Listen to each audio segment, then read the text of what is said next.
to that client about her purse, you use the word bolsa. Maybe you would have used the word cartera, but she's using the word bolsa. And if you say cartera, she's going to look at you like, what are you talking about? And she might say, what are you talking about? And the other party will say, I'm talking about your purse. You brought it up. But the interpreter changed the word. See? And so we are there to facilitate, not to make it more difficult. And situational awareness, I call it. I mentioned before, he must be from Puerto Rico because of the words that you're using. I was in federal court with the Chief Justice for the Chief Judge for the Western District of Texas. Very severe old man.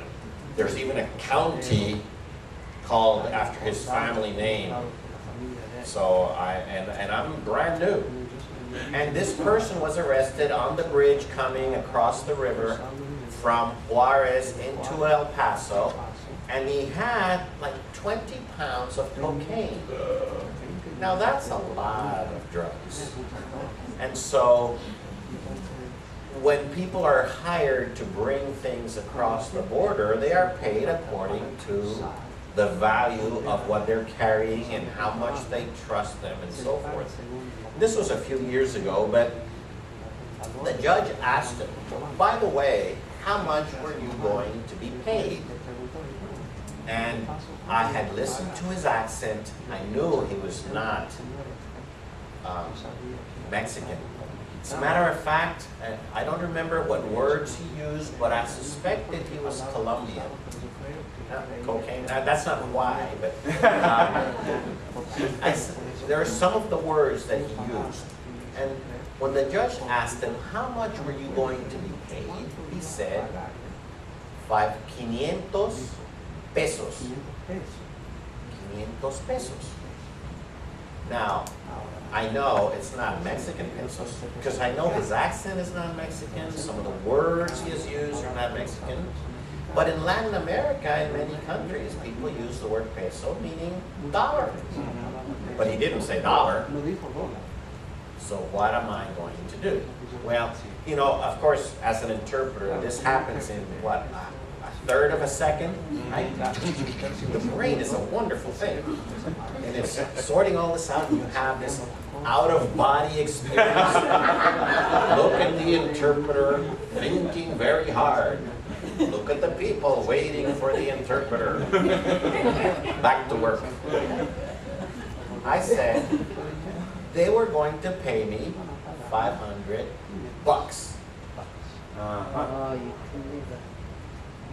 Just a slang term for dollar, just like peso is a slang term for dollar. And so I interpreted they were going to, because if I said 500 pesos with the exchange rate, it's like, what? Are you kidding me? At the time, it was before they changed the coin, it was like $5. You don't entrust $5, you know, that much cocaine to somebody for $5. Nobody's going to take that chance. So I said $500. The judge looked at me, looked at him.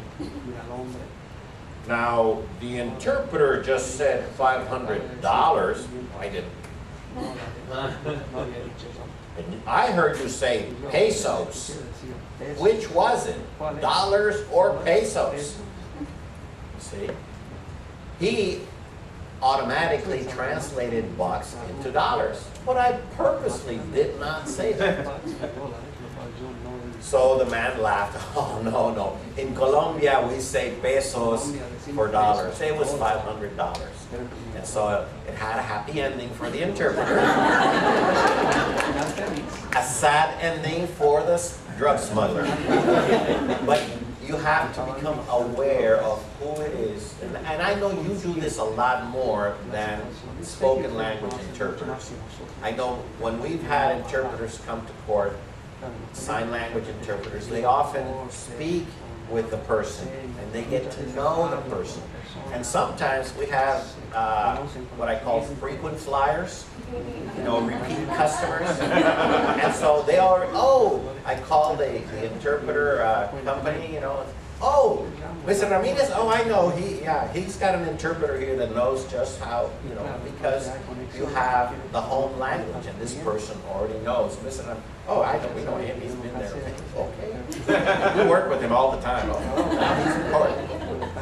And so, you know, you get to know your clients a lot more, but we have to be aware, and those of you that are working as trilingual interpreters, you have to become aware of where the person is coming from. Maybe you get to ask them.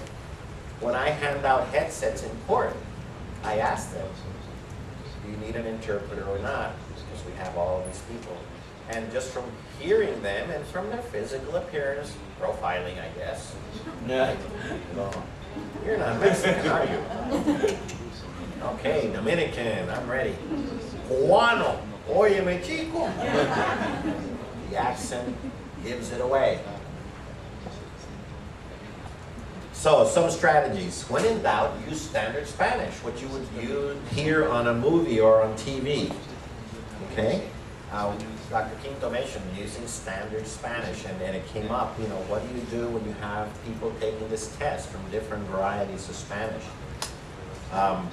You also have team interpreting, which you all are very good at. I mean, when I talk about the legacy of sign language interpreters to the profession of interpreting,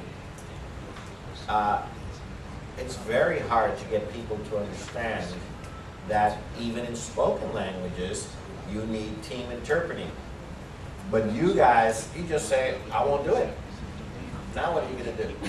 Okay, we'll take two. If I say, I won't do it, they say, next. All right? But we are trying to educate the clients that we need team interpreting if it's going to be. You guys are switching off back there, aren't you? Very good, very good. See, they know how to do it right.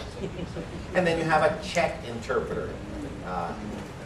The person that's not interpreting, you know, helps the other person, slips them a note, helps each other. And so that helps you in the strategy of, he said guineo, I don't know what that is. I know. It means banana in Puerto Rico. He must be Puerto Rican. And you help each other. Now, there are cultural differences, which of course you are very aware of because the deaf community has a different culture. But we have a situation of Latin American versus US. We have a situation of Mexico as opposed to Puerto Rico or Colombia or Argentina. Of course, with Argentina, it's easy, the accent, right? Gives it away. Mira, che! You recognize that right away. In medical venues and in legal systems, these are all different. Now let's do another exercise. You have in the back a glossary worksheet. It's on page 14, I believe. Yes. Oh, it doesn't have a number, but it's 2 pages past 12.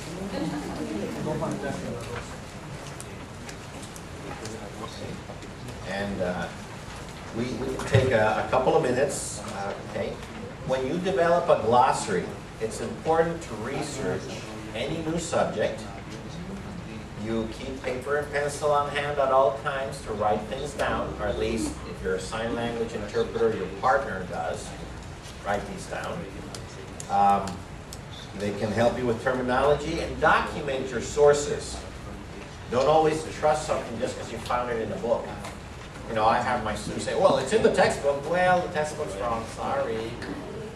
Okay, things happen like that. So, this is a sample of the kind of thing that you can use to develop yourself and become knowledgeable of different registers and become knowledgeable of different varieties of Spanish. And let me give you one example. For those of you that perhaps would help you, those English speakers would help you understand the varieties of Spanish. It's the same thing as when I hear somebody, I'm going up to my room, I'm going to take the lift. You've heard that, right? Instead of the elevator. So I say, he's British. Right? He's British. He says, I'm taking the lift up to my room. That's the same kind of thing that we have to do in Spanish. So